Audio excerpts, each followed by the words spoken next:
आप सभी का स्वागत है हमारे YouTube चैनल पर। आज हम प्रश्नावली 5.2 सवाल नंबर 3 को हल करेंगे। सवाल 3 में हमें दिया गया है कि P और Q समांतर रेखाएं, ये P और ये Q दोनों समांतर रेखाएं हैं और एक तिर्यक रेखा काट रही है और कुछ कोण बनाया जैसे EF 125 डिग्री, ये ABCD। हमें ABCDEF ये वाले जो अज्ञात कोण हैं ये हमें ज्ञात करना है।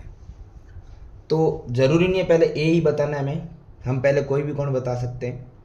ठीक है, हमें कुल मिला के एक कोण दिया हुआ वो है 125 डिग्री। तो सबसे पहले हम शुरू करते हैं इस 125 डिग्री के आसपास वाले कोणों को लेके, फिर हम आगे के कोणों को हल कर देंगे। यहाँ पे अगर हम ध्यान से देखें तो हमें दिया हुआ है 125 डिग्री, उसके पास में एक एफ बन रहा है कि ई बन रहा है। हम किसी भी एक कोण को ले सकते हैं, दोनों ही कोण हमारे रेखिक युग्म में आ सकते हैं। कैसे? देखो, आपको पहले ही बताया था, सीधी रेखा कोई भी हो, चाहे ये वाली हो चाहे ये वाली हो, वो भी सीधी है और ये भी सीधी है अपने हिसाब से। आप तिरछी हिसाब से मत देखिए, रेखा तो सीधी जा रही है, उस पर इधर कौन बनेगा और इस वाली देखोगे तो ये वाले कौन, और दोनों कौन एक सीधी रेखा बने तो 180 बनते हैं, यानी इन दोनों का जोड़ 180 होगा। अगर आप ये वाली सीधी लेंगे तो इसमें भी इन दोनों का जोड़ कितना होगा? 180। तो आप कोई भी ले सकते हैं, जैसे ई ले लो या एफ ले लो, लेना 125 के साथ है। और वैसे अगर आपको पता हो तो इस प्रकार से जो क्रॉस में कट रही होती है, पीठ के पीछे जो कोण होते हैं वो होते हैं शीर्षाभिमुख कोण, और वो वैसे ही बराबर होते हैं। तो एफ ले लो या ई ले लो, दोनों बराबर ही है। तो हम ले लेते हैं किसी एक कोण को, जैसे हमने ले लिया ई को, तो हम आंसर में लिख देंगे कि कोण ई ये कोण का निशान होता है, एल की तरह लगेगा लेकिन थोड़ा सा टेढ़ा रहेगा, प्लस और उसके साथ में कोण 125 तो देखो दोनों तरफ ही आएगा, चाहे इस तरफ ले लो चाहे इस तरफ ले लो, दोनों का जोड़ कितना आएगा? 180। कारण रेखिक युग्म, रेखिक कोण युग्म। ठीक है, अब देखो कोण ई तो हमें पता नहीं है और 180 है, और ये समीकरण जैसे आप हल करते थे वैसे ही होगा कि जो 125 है वो इधर आके अपोजिट हो जाएगा, साइन उसका बदलेगा, प्लस की जगह क्या हो जाएगा? माइनस। संख्याएं कभी नहीं बदलती है। तो कोण ई है, 180 में से 125 जाएगा तो ये बचेगा 55 degree. In short E number का जो कोण है वो हमने निकाल लिया, वो कितना है? सिर्फ 55 डिग्री है। अब हम एफ वाला बता सकते हैं, हमें पता है एफ वाला कैसे निकलता है। सिंपल सा है कि जो कोण ई है और कोण एफ है वो दोनों बराबर है। कारण क्या थे? कारण हम बता देते हैं कि शीर्षाभिमुख कोण है, शीर्षाभिमुख कोण। ठीक है, कोण लगा देते हैं पीछे, इसी के पीछे। तो अगर कोण ई 55 डिग्री है तो कोण एफ भी कितना आएगा? 55 डिग्री। यानी कि हमने यहाँ पर कोण ई और कोण एफ दोनों निकाल लिए, लेकिन अभी भी हमें ए बी सी डी निकालने, इन कोणों की तरफ चलते हैं। देखो, मैंने एक चीज़ बताई थी आपको कि संगत कोण एकांतर कोण हमने पढ़े थे, तो अब उन्हीं का हम यहाँ पे यूज़ करेंगे। आपको एक चीज़ तो क्लियरली पता है, जो कोण एक दिशा में चल रहा हो, जैसे ये नीचे की तरफ जा रहा है राइट साइड में, तो नीचे की तरफ कौन सा कोण जा रहा है राइट साइड में? सी। ध्यान से देखो, डी तो लेफ्ट में चला जाएगा, ए और बी ऊपर चले जाएंगे, तो एफ की तरह नीचे की तरफ और राइट साइड में कौन सा कोण जा रहा है? सी। तो हम लिख सकते हैं कोण एफ और सी क्या है? बराबर है। कारण हम जरूर देंगे यहाँ पर, क्योंकि कारण हमें देना आवश्यक है। संगत कोण, यानी कि अगर कोण 55 डिग्री है एफ, तो कोण सी भी कितना होगा? 55 डिग्री। यानी कहने का मतलब अभी तक हमने 3 कोण निकाले हैं, कोण ई एफ और सी, तीनों का मान आया 55, 55 और 55। ठीक है, अभी भी हमें ए बी और डी कोण तो निकालनी है, हम इनको भी निकाल लेते हैं।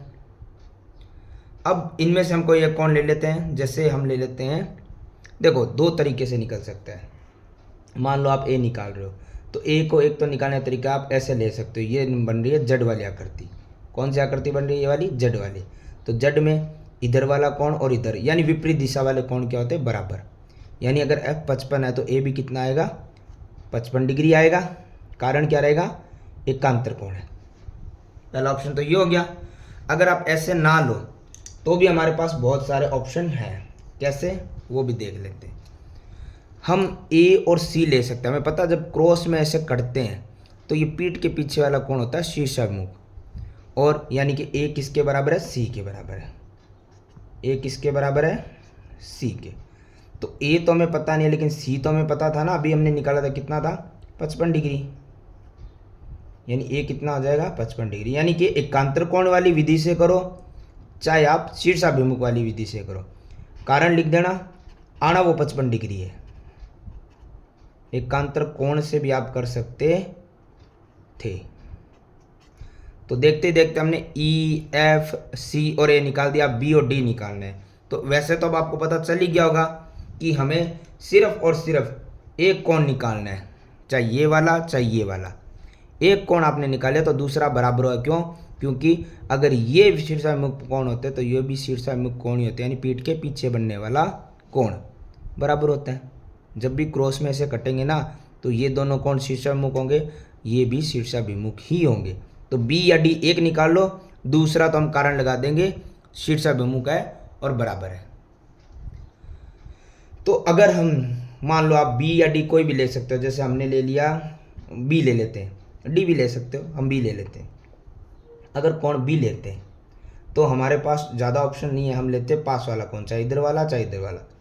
सी ले लो चाहे ए ले लो, दोनों 55 डिग्री है, क्योंकि ए भी 55 था और सी भी 55 है। तो हम बी के साथ ए ले लेते हैं, सी भी आप ले सकते हो, ठीक है।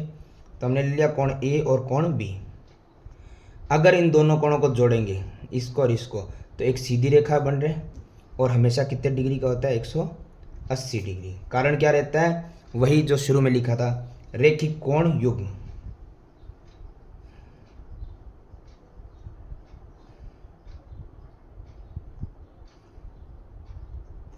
ठीक है।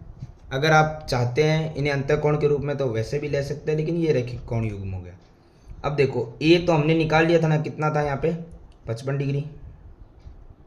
बी का हमें अभी तक कोई लेना देना नहीं मिला है, और एक्चुअली बी ही हमें बताना है। बराबर में 180 है। अब कोण बी रह जाएगा, 180 है, और ये प्लस का 55 इधर आके अपोजिट किसका हो जाएगा, माइनस का। यानी बी बराबर कितना आएगा, माइनस करके देख लो, ये आ जाएगा हमारे पास 125 डिग्री। अंतःकोण से लेते तो आप इन दोनों को लेते, ये हमने ले लिया है रेखिक कोण से।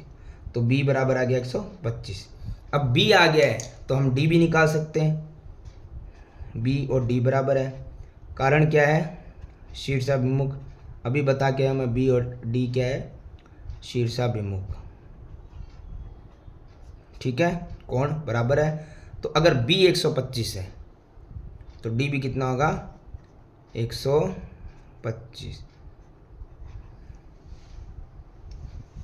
तो इस तरीके से जो हमें पूछे गए थे, पहले कोण E हमने निकाला, फिर F हमने निकाला, फिर हमने निकाला C, फिर हमने निकाला A, फिर हमने B और फिर D, मतलब सभी कोण हमने निकाल दिए हैं। इस प्रकार से हमारा सवाल नंबर 3 होता है कंप्लीट।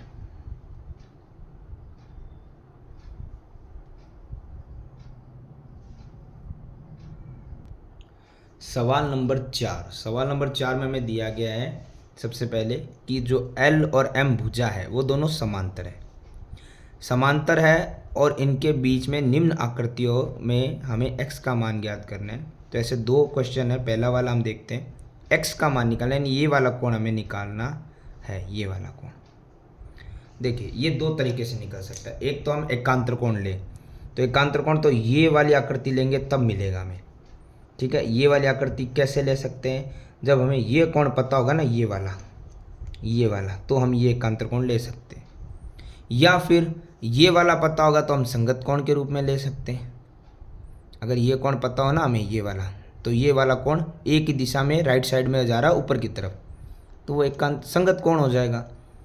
तो हमें कैसे भी करके या तो ये वाला कोण निकालो या ये वाला कोण निकालो, फिर हमें इसका पता चलेगा।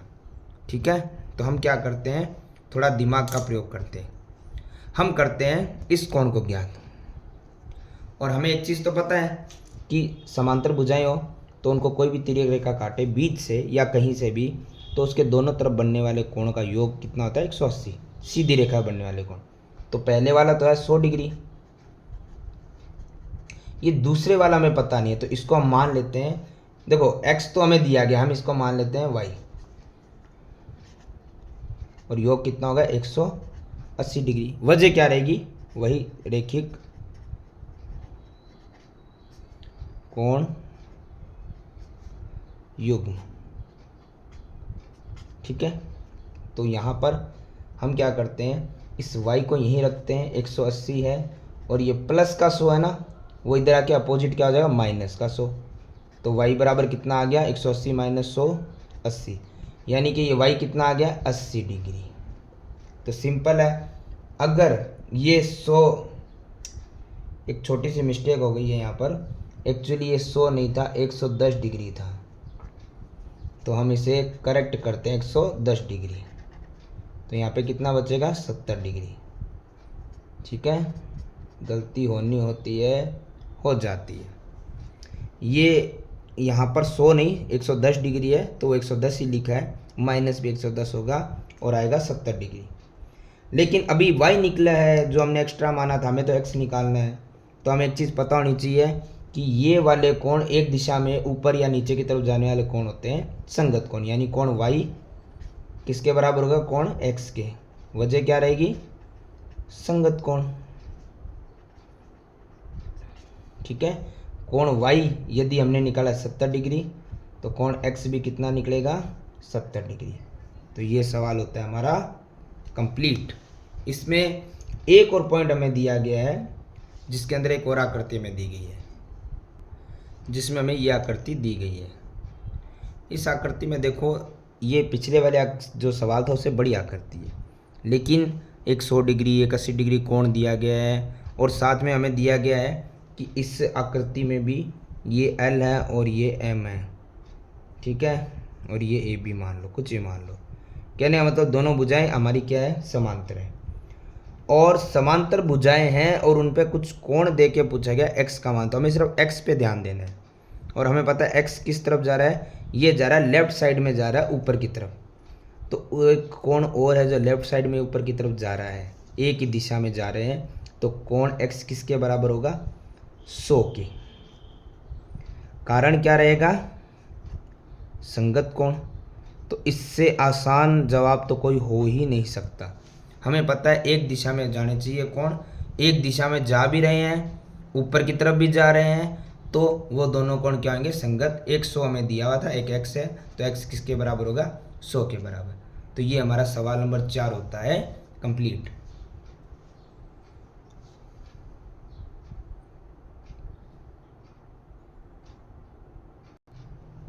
आगे सवाल नंबर हमें 5 दिया गया है। सवाल नंबर 5 में सीधी सी एक बात दी गई है कि दी गई आकृति है, उसमें दो कोणों की भुजाएं समांतर है। ये दो कोणों वाली जो भुजाएं दिख रही है ना, ये समांतर खींची गई एक दूसरे की, ठीक है। अब इसमें यदि ए बी सी, बीच वाले पे हमेशा कोण बनता है 70 डिग्री दिया हुआ है, तो हमें डी जी सी ज्ञात करना है। डी जी सी, ये जी वाला बीच वाला कोण, और डी ई एफ यानी ई वाला कोण, डी ई एफ ये वाला कोण। तो हमें ये वाला और ये वाला, जी और ई, ये समझ लो, इन दोनों कोणों को हमें बताना है। तो एक सिंपल सा तरीका इसमें हम देखेंगे। पहले ले लेते हैं सवाल नंबर 1, मतलब पहला पॉइंट इसका 5 होगा, कोण डी जी सी। तो एक चीज़ देखो, कोण तो बीच वाले बिंदु बनता है, दिया हुआ बिंदु कोण ए बी सी और पूछा हुआ डी जी सी, ठीक है। इन दोनों को हम ले लेते हैं। अब एक सिंपल सी बात है, यदि इस आकृति में ये ए बी भुजा और इस आकृति में डी जी भुजा समांतर है, कोण वाली भुजाएं क्या समांतर है, हम लिख देते हैं भुजा ए बी समांतर है डी जी के, ठीक है। तो इन दोनों पर ये बी से लेके सी क्या है? तिर्यक रेखा है, तो बी सी एक क्या है? तिर्यक रेखा। जगह नहीं रहे लिखने की, लेकिन मैं यहाँ लिख देता हूँ तो आप ये समझ सकते हैं। ये क्या है? तिर्यक रेखा है, काटने वाली रेखा है, ठीक है। तो हमें पता है कि जब दो समांतर भुजाओं के बीच में कोई कोण बन रहा है और वो दोनों ही कोण एक दिशा में जा रहे हैं, एक तो दिया गया है और एक ये डी जी सी हमसे पूछा गया है, दोनों राइट साइड में ऊपर की तरफ जा रहे हैं, यानी दोनों कोण क्या एक दूसरे के बराबर है। अगर ए बी सी 70 डिग्री दिया हुआ है तो कोण डी जी सी भी कितना आएगा 70 डिग्री। कारण क्या रहेगा संगत कोण। ठीक है, इसी के अंदर हम देखेंगे हमारा दूसरा सवाल।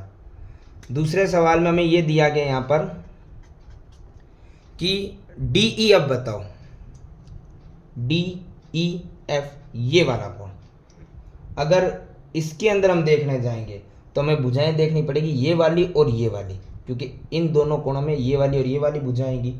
ठीक है, तो बी से लेके सी और ई से लेके एफ क्या है समांतर भुजाएं। तो हम लिख देते हैं बी सी, दोनों में देखो इसमें ये समांतर थी ये काटने वाली थी, इसमें ये समांतर और ये काटने वाली। तो बी से लेके सी ई से लेके एफ के क्या है समांतर है। और समांतर भुजाएं हैं तो इनके अंदर आप ध्यान से देखो काटने वाली भुजा कौन सी होगी, डी से लेके ई तक काट रहा है। डी ई क्या है एक तिर्यक रेखा का, गलत लिख दिया मैंने, तिर्यक रेखा है। और अगर तिर्यक रेखा है समांतर भुजाओं काट रही है तो हमें एक चीज़ पता है कि अगर कोण हमारा डी ई एफ पूछा है तो इसके साथ हम डी जी सी ले सकते हैं, और डी जी सी और ये डी ई एफ दोनों एक दिशा में राइट साइड में ऊपर की तरफ ही जा रहे हैं, यानी कि कोण डी जी सी बराबर है कोण डी ई एफ के।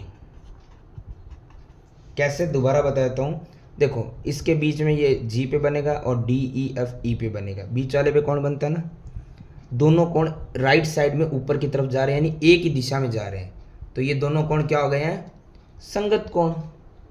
अगर डी जी सी हमने निकाला था अगर 70 डिग्री होता है तो डी ई एफ भी कितना होगा 70 डिग्री वजह संगत कोण। तो हमारा ये जो क्वेश्चन था ये होता है कंप्लीट।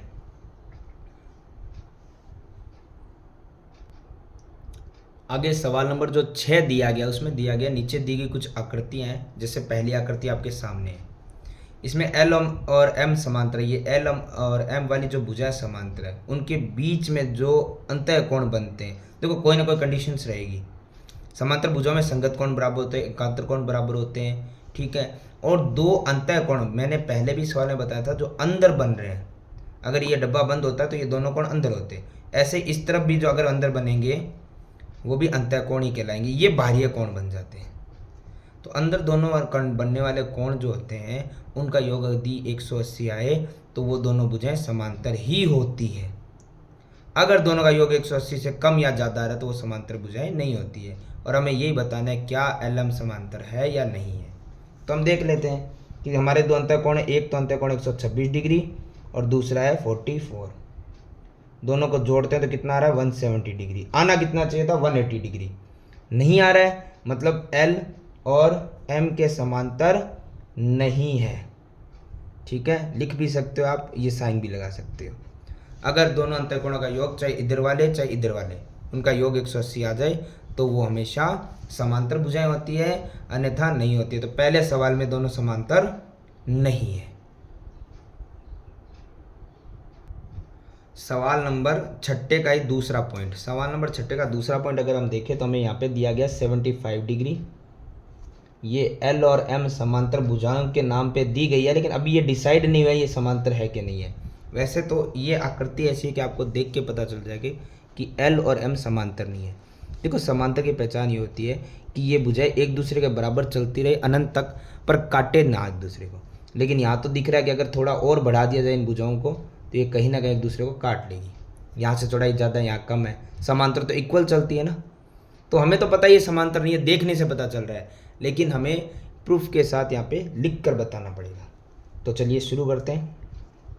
हमें एक चीज़ पता है कि समांतर भुजाएं तब होती है जब उनके अंतःकोणों का योग कितना हो 180, जो पिछली आकृति में नहीं हो रहा था। तो अगर हमारे पास ये कोण मिल जाए तो हम दोनों को जोड़ के देख लें, अगर वो 180 हो रहा है तो समांतर अन्यथा नहीं है। और ये कोण हमारे पास है नहीं लेकिन मिल सकता है। आपको बताया था दो भुजाएं काटती है तो ये एक्स के रूप में जो कोण कटता है ना, तो ये पीठ के पीछे बनने वाले कोण होते हैं शीर्षाभिमुख कोण। तो हम इसको कोई नाम देते हैं वाई, कुछ भी नाम दे दो। तो हम लिख देते हैं कोण y प्लस में कोण y बराबर में कितना आ रहा है 75 डिग्री। कारण क्या रहेगा, शीर्षाभिमुख कोण।